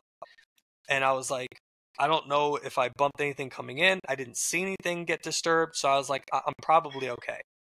I set up my camera and I was making sure all my angles are good and I was set. Last light at that day was 6:55. At 6:50, I hear a noise, a rustle. I mean, I was fighting every urge to start putting my stuff away. But I just knew that when I saw Road Rash, he came in with like no light left. So I was like, unless it's no legal shooting light left, if it's past legal shooting time, I'll get down. I'll risk it. If I haven't seen anything, I'm just going to risk it. If something sees me getting in my tree, I mean, what am I going to do? No, I'm not going to stay till 9:30. Yeah, what am I? Right. No, I'm with you on that. But real quick, when you start to see the time coming down, you haven't seen anything at the end of the day. How much are you sitting there like? I mean, in the cold's creeping in. I just want to get home. No, I know. It's like, it's another wasted sit. I'm skunked. Every single sit I sat here, I've seen deer. And the one time I get aggressive, I've put my scent in this area and I don't see anything.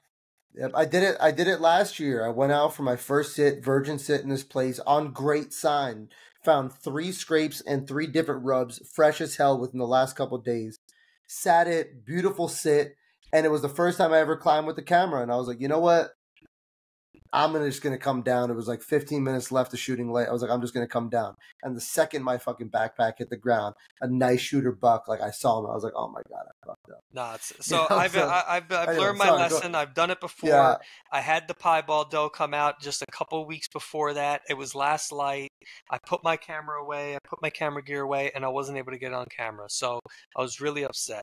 So I've been telling myself I'm keeping the camera out and on until last light, until last legal shooting time. Until legal's over, yep. Yeah, so the way I'm set up is I'm setting up in a saddle. I'm in a tree that's a very, very thick base, and it splits into 3 trunks.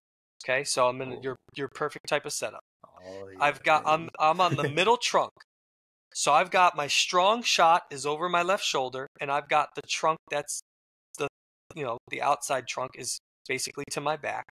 And that's where the bedding area is, where I've seen the most traffic. They're coming through this shooting lane that I cut out, a couple branches I had to trim, but they're coming out right on my strong side. I've got another shooting lane directly to my left. There's another little trail that comes down. But in front of me, which is north, right? Wind's coming northwest. North. I've got the tree in front of me because I'm in my saddle. And then I've got the other trunk, the 3rd trunk. All of that's got leaves on it, and I didn't trim any of it because it's like there's no point. You need the cover. It's my least desirable shot, but there's, you know what I mean? I'm not expecting anything from coming from there. I'm expecting stuff coming from the bedding area. Right. And then there's trails behind me, and if I needed to, I can. So where I shot the piebald doe is directly behind me south. Okay, so anything coming from that river crossing is going to be coming up towards me, and my wind should be cutting them just enough that they're not getting my scent unless they get it in the river, because hopefully the river's pulling my scent.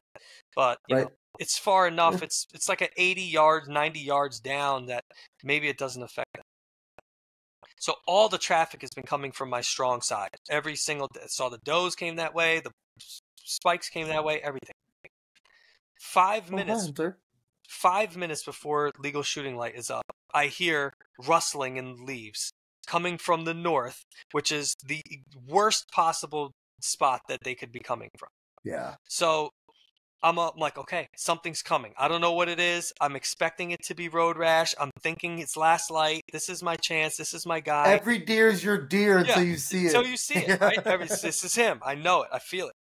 So he's coming directly at me. And what I need him to do is I need him to go right. So he goes to my left and he comes into my second strong shot, my number 2 shot. And what ends up happening is he goes left. So now I've got to get my camera gear across my body. I've got to turn to my weak side. I've got the camera on, but I'm just, I put the LCD screen open and I hit record, and I was putting it in a position where I'm waiting to see movement so that I could put the camera. So at this point, I'm just aiming the camera.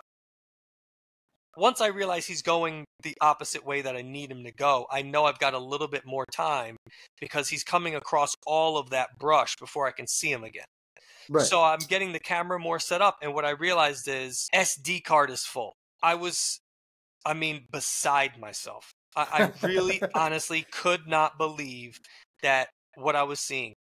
Did you have it lined up? Do you think if the camera didn't die that you had the shot? If the camera didn't die, I would have had the shot on camera. 100%. 100%. When I set up the camera, I guess I accidentally hit record, and I just was recording what it was pointing at until it got full. Forever. It had space on the card when I got in the tree. It's just, I sat from 5:30 and I started recording at 5:30 until the card was full. Oh no! Yeah, you literally. No, it was that day. I thought you told me when we talked on the phone. I didn't know. You were like, I called you from the tree. You're like, bro, I recorded him coming in. I set it for the shot. I thought it was on. It was never even. It didn't even record 2 seconds of him. It was recording from 5:30 when I got in my tree up until the card was full. And then I didn't get anything after that. So I've got like 1 hour's worth of footage of my strong shot, but nothing's there. It's just the woods. Yeah. So if I didn't accidentally hit record, I would have had the shot on camera. So you got to get yourself one of those 256 gigabyte, because even if I'm only saying that because with the camera you have, with that chip I might have been able to have it. You can literally get 5 hours of straight footage and never have to. I also had on the camera was I had one of our podcast episodes still on the camera, and I had the footage from the does, and I had the footage from the spikes, and I had the footage from the first time I saw these deer that are walking in right now. Okay. Do you know off the top of your head the size of your card? 64. Okay. Yeah, so I probably would have been good even with the 64, because the podcast episode that was on there was like an hour and 20 minutes or something like that. So you would have been okay if you didn't record when you got in the tree. Yeah, if I didn't record what I got in the tree, I would have been good. If my card was cleared and I just had the blank card, I would have been good. Right. I have in my GoPro, I have a 128. Yeah, 128 me too. In my GoPro, gig. I have the same thing. I can literally record for 6 hours straight on 4K.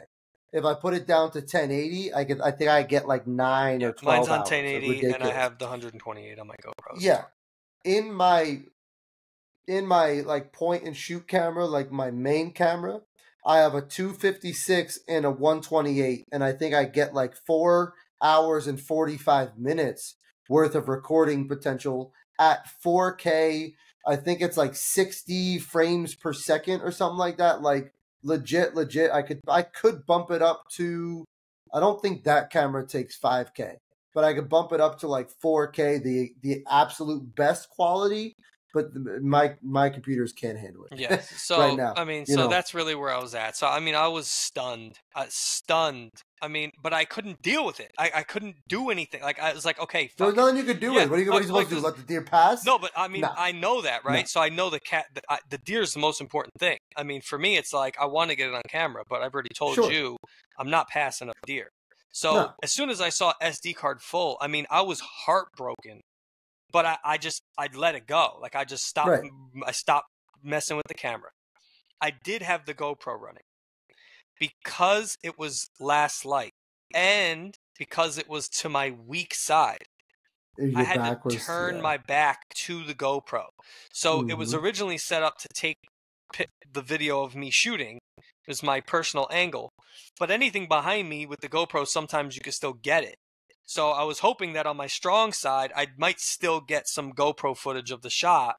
Yeah.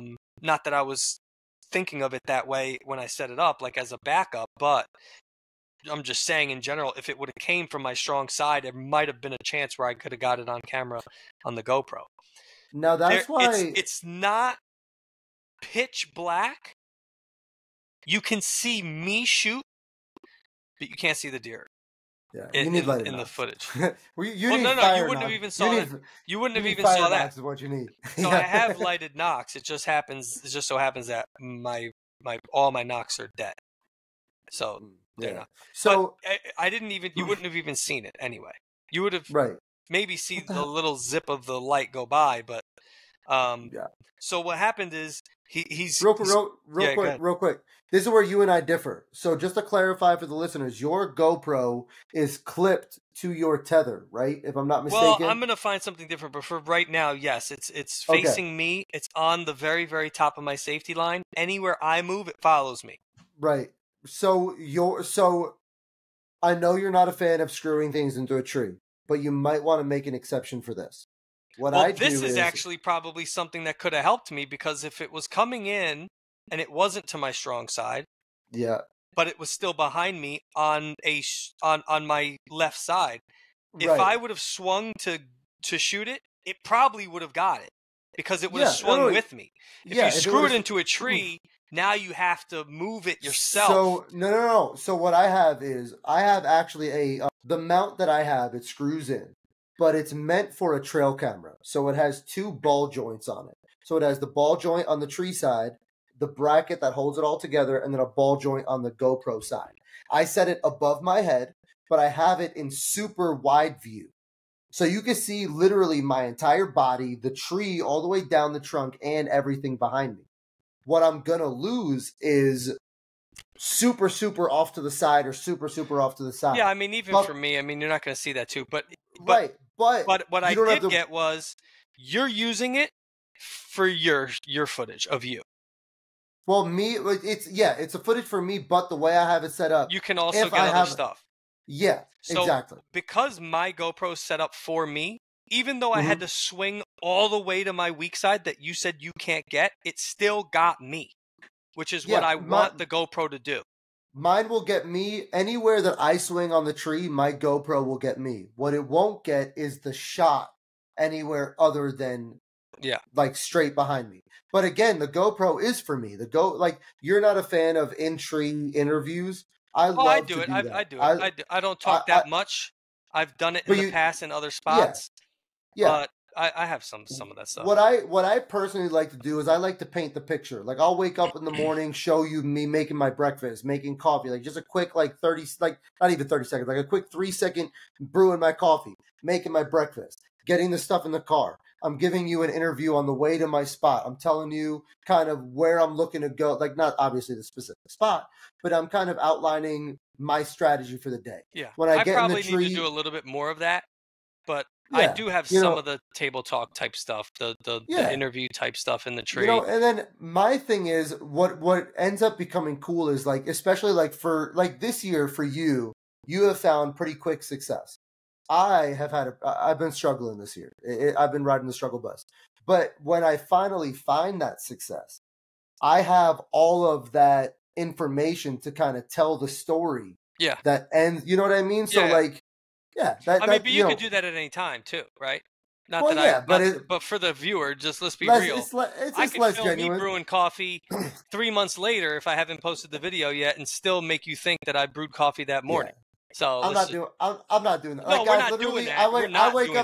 I wake up every morning in the industry. Not that we're professionals, but that's how that works. You know what I mean? It's all B-roll. You can take that footage whenever you want. You just edit it in. For sure. I wake up. I make some coffee. I make 3 eggs every time I go hunting. I make the same thing. I make 3 eggs. The protein in the eggs holds me over for most of the day, and I bring some Cliff Bars in the woods with me. That's it.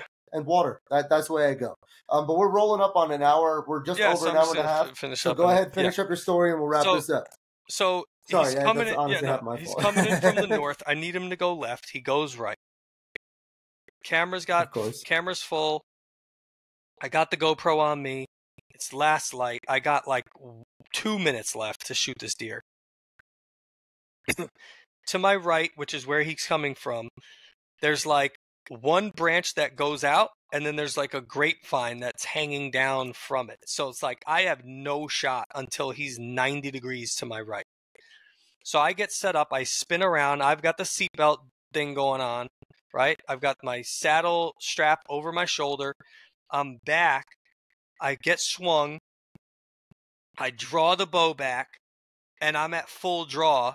I don't know how long. I can review it in the footage. Felt like an hour. It was fine. I was okay holding it. But it was decent amount of time. And he's hung up. He can smell my ground scent. He had to have. He stopped right where I cut in to try to walk to my tree. I could see his antlers. I could identify that it's this deer that I thought was an 8-pointer, ended up being a 7-pointer. I could see his neck. I can see the front of his shoulder. I can't see his armpit. And I'm like, one step. I just need you to take one step. And it's like, I'm just waiting, and light is fading. He's disappearing right in front of me. I mean, he's 5 yards. He's right under my tree, and he's just disappearing. And thankfully, he did take one step, and it was with his right foot. As soon as he exposed his armpit, I just let the arrow go. And I knew I hit him. I can hear the impact. I did not hear like the big pop like you would think when you double lung a deer. I didn't hear that big pop so I didn't know. It's Right. low light. Got no camera footage to review. Don't have good sound verification. I see him take a couple leaps. He did not run and bound high with his tail up like he would if he would have not been hit. He was running, stopped, started to run again, stopped, then walked a little bit. Then he was flickering his tail a lot. Flickering his tail. That's a sign that you hit him good. I didn't really think of that in the tree at the time, but a lot of times when they're flickering that tail, they're like, something's going on. Something ain't right, yeah. I thought I heard him crash. Then I was like, oh, he crashed. You called. I was on the phone with you for that one. You called me right away. He was standing there for a while. So I called you. I was like, I couldn't see. I saw him flickering. All of a sudden, I couldn't see the tail anymore. So I called you, and I thought I heard him crash. And I'm a little more west than you, so I have just a little bit more light than you do. So I was just starting to climb down, and you were like, "Bro, it's like dark. I just shot a buck." Oh my gosh, I just shot a buck. He's standing there. I thought I heard him crash, but then I heard more rustling. So I was like, I think maybe he like kind of, just busted through maybe like a briar or something. And I know that like to get out of that little bedding area there, it's a little thick, so they kind of like push through like a little vegetation to kind of get out into the open. So I thought that's what he did. I thought maybe he went in there and then he started to walk off. And now I'm starting to think maybe I hit him in the guts. He just realized he got hit at that spot. And now he's just going to go mosey off and lay down. So then you were telling me, hey, let me call you back, right? I'm about to get out of my tree. I'll call you back. We'll talk about it, figure out what's going on. And I called my brother to see where he was at, see if he can come help me try to find it or help me carry it, whatever. While I was on the phone with him, I heard another rustling. So now I got even less confidence. Now I'm like, this deer's walking away. This deer's like bedded down. I just got to back out. I just got to get out of here. So I finished talking to my brother. As I'm about to hang out with my brother, the 6-pointer that was hanging out with him was still at the base of my tree. Didn't even know he was there. I shot the 7-pointer. He didn't move. Nothing. I had no clue he was even there. As I'm hanging up with my brother, I guess I started to kind of get things together because I was getting ready to get down. I made the decision to get down. He blew and ran. Not far. He just went and just took like a one leap and a bound. And he was, maybe he was at 10 yards. He went to about 20, 25 yards. Yeah. And then I'm guessing he moseyed off after that because pretty much after that, I didn't even care that he was there. I knew what deer it was. I'd turn my light on. And I didn't see him staring at me. I didn't see his eyes reflecting in the nighttime. So that was it. So I get down out of my tree. I go over to the trail where I know that he was standing. I go to inspect the area to see if there's any blood or anything, and I find my arrow soaked from tip to knock, just soaked in blood. And I'm like, I think I got him. I think I got this deer. I think I smoked this deer. So I picked up my arrow. I put it in my quiver. I started following the trail. I did see that there was a little bit of blood to follow. So what I did was I went and I put my bow and my backpack down at the river crossing.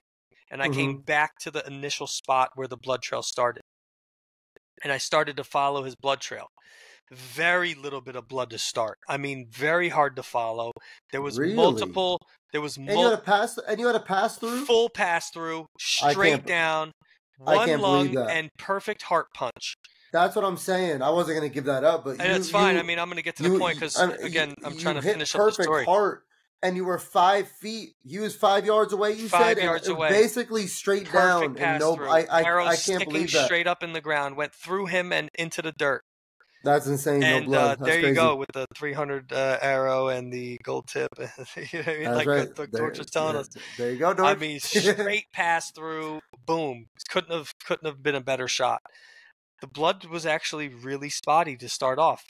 Again, he was bounding though, so maybe I was just missing the better spots. Where he was landing or whatever. Where he was landing, there was maybe better, or maybe it was shooting out the side, but I was only getting what dripped, so I was getting very little bit. And back there's a lot of different deer runs, so I'm following the blood, but I'm also kind of trying to follow the trails because it's so thick. Like I really can only go where it's something's already walked. I ended up finding the blood trail. It started to get way better. I started to get way more excited as I started to see that the blood got better. And then I could smell them.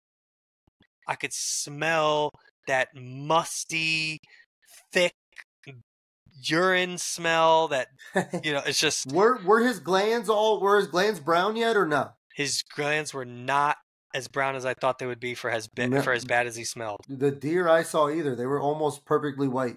They were not stained. They were not stained that much. But you would think that on a mature deer that they would have been more stained. I'm guessing when they change coats, they change that hair as well. So maybe that's why. Because you would think that a mature deer they would just be stained all the time. You know what I mean? Maybe. I've never given thought to that. I thought it just washes off with the rain. So I ended up walking up to him. I realized he was dead. He's dead where he was. I think he might have just had a couple spasms that made that extra little bit of brush noises. When I walked up to him, his body was huge. I mean, I've shot mature deer before. He looked older in body than he did in antlers. So I don't know if maybe it was a genetic thing. I don't know if it was malnutrition. Just there's a lot of briars there, like I said, not a lot of oaks, not a lot of food. There's no egg or anything like that. It's just so maybe it's like a malnutrition thing where he didn't just get big. But I mean, his neck was so fat. Yeah, I mean, they're getting that rut neck going for sure. He was nice size. I had him at 170 pounds based on me having to use my body weight to hoist him. Had to be in like the 170 range. I ended up scoring him. I'm not a big score guy. I don't even know I have like a 17.9 tip. I don't even know the score of that deer. What I had just recently saw something that they did like a Texas A&M study on correlation of antler size for deer age. Mm-hmm. And that's what made me want to find out. So you care to venture a guess? You saw the deer. Do you care to venture a guess? So do you even I don't know if you know like are you saying gross score? I would say, and going off of this deer, and for those of you that can't see it, this deer, I don't know if we're even gonna have video, but maybe this deer grossed at 112. So based on what I saw and the lack of time length, I would say he grossed somewhere in the 90s. But I would also venture to guess that deer was probably, again, I didn't see it on the hoof. He looked to have like an old ass face. He looked like he was like 9 years old. I'm not kidding. 18 3/4 inch spread, inside spread. on his antlers. Decent inside spread. He did have he was like, he almost grew out and barely came back in. Barely came back in. Very wide. Yeah. Pretty thick. 97. Oh, I called 97. it 97. And I was shocked. I was shocked to see that it was that big. And there was, if you're net, he's probably like net 93 or 92, something like that. Well, that's after it dries and it cures and whatever. No, but I mean, he's 97. So what got my attention, the reason why I wanted to do it was, I feel like I don't have anything that really can tell me other than what I think he should be age-wise based on what his antlers look like. I said 3.5. Okay. I think he probably is more like 4.5. My gut tells me I think he's a little bit older, and it's just his genes have suppressed his character in his antlers. Okay. I don't think he's a 3.5-inch deer, a 3.5-year-old deer. I think he's a 4.5-year-old deer. Now he looks like an old deer. I didn't see him on the hoof though. Like, my thing is, my biggest tell personally, and I know after listening to enough stuff, I know that there's no guaranteed way of saying this deer is this old. I mean, I have him laying basically broadside on the ground. I have a footage of that. You might be able to say, I know you didn't see him on the hoof. I mean, maybe just a little bit of the air out of his lungs you wouldn't maybe see, but you'll see how thick his neck is, and you'll realize why I think he's 4.5 and he's not. For me, the biggest thing, and I kind of saw it with the Spike this year. The Spike 100% is last year's fawn, without a doubt. But his legs were so close together. I mean, like maybe 4 inches inside of leg to inside of leg. And as those deer get older and those chests start to broaden, their legs start to spread out. So for me personally, when I'm aging a deer on the hoof, that's what I'm looking for. I mean, that's assuming you can see him from every angle and you can really even look at all that. But then again, as that chest is broadening, it's also growing deeper. I mean, again, I can't wait to get the footage out. I can't wait to show you guys all the different footage. I can't wait to. I've got footage of him raking trees, rubbing trees. I got pictures, so much footage of this deer. Can't wait to share. I haven't seen any of that. To get to the final point here, what I thought was really cool is the study in Texas A&M they did for age compared to antler size. We all know that a 4 to 5.5 month old deer has just got visible nubs, right? So yearling deer, visible nubs. Once they get to the first 1.5 years of their life, their rack potential is 26% of their full potential. So if you were to harvest a deer and it was only 1.5 years old, you could measure the deer's gross score on their antlers, and you, on average, this is just an average, that would be 26% of the deer's full potential in its life. Now, again, this is probably deer from the Midwest or down south near Texas where they did the study. Yeah, with a grain of salt. Take it with a grain of salt. 2.5 years old, the deer is expressing 63% of his full potential. At 3.5 years old, he's expressing 80% of his future potential, which means that if this deer, which I think was maybe 4.5, but if it was 3.5, scoring 97, his full potential would have been 120. Okay, they're saying here in this study that at 6.5 years old, on average, throughout all the deer that they showed, they express 100% of their genes at 6.5 and then start to decline, not by much, but they start to decline after 6.5 years old. So, again, they're saying that at 6.5, this deer could have potentially been 120. And that's assuming this, I don't know the exact age of this deer. The big debate going on. One last thing. Yeah. I'm only going to go to the next one. 4.5 years, 92% of potential. 5.5 years, 98% of potential. So if this deer was 4.5 years old, at 97 score, his full potential would have been 105. So I just thought it was cool to see the potential of it, what it could have been, because, if you're looking at, and this is something you might want to do on your property, you can send in the dental records, not dental records, but you can send in the teeth, you can get them tested, you could figure out how to do it yourself. You could find out the exact age of the deer on your property, and you can start to say, okay, well, I'm harvesting deer over the next amount of years. These are the scores of those deers. These are the ages of those deers. If we let them express their full potential at 6 years old, what could be the class of deer on our property? Right. No, and I think that would be, great. And then you can also see now, right? If you were to harvest post, God willing Yeah. you do. Yeah. If you harvest post and you say, okay, he's 4.5 years old, and you score him at whatever, maybe something similar to your deer, 115. If he's at 4.5, you can see through the nutrition that you build in this property and through the quality food that you get them. How If you things harvest improve. another Yeah. 4.5-year-old deer, maybe 5 years down the road, if the expressed potential is greater or the It's same, changing. you can see if it's Yeah. changing. You can start to monitor that. No, I think that would be great. I think that would be a lot of fun too. Like, being a math guy, all those statistics and gathering data and organizing it and using it to, like, make predictions, like that is right in my wheelhouse. I love that. Yeah, shit. and that's something that you can do. Like, listen, if you guys have a property where you say, listen, we got a lot of pressure surrounding our property. We can't afford to let a deer get to 6.5 years old. If we're lucky enough to harvest a deer at 6.5 years old, amazing. But we're targeting deer at 3.5%. I have this deer at 5.5 right now. That's fine. I have this deer at 5.5. There's going to be older deer, but I'm saying if your property goal is to harvest deer at 3.5 years or older, you don't have to let a deer get to 6.5 to say we've got 120 class deer on this property. We've got 130 class deer on this property. You can go off of the average and say when we harvest our 3.5-year-olds, they have this as their gross score on average, and we know that at 3.5 they're expressing 80% of their potential.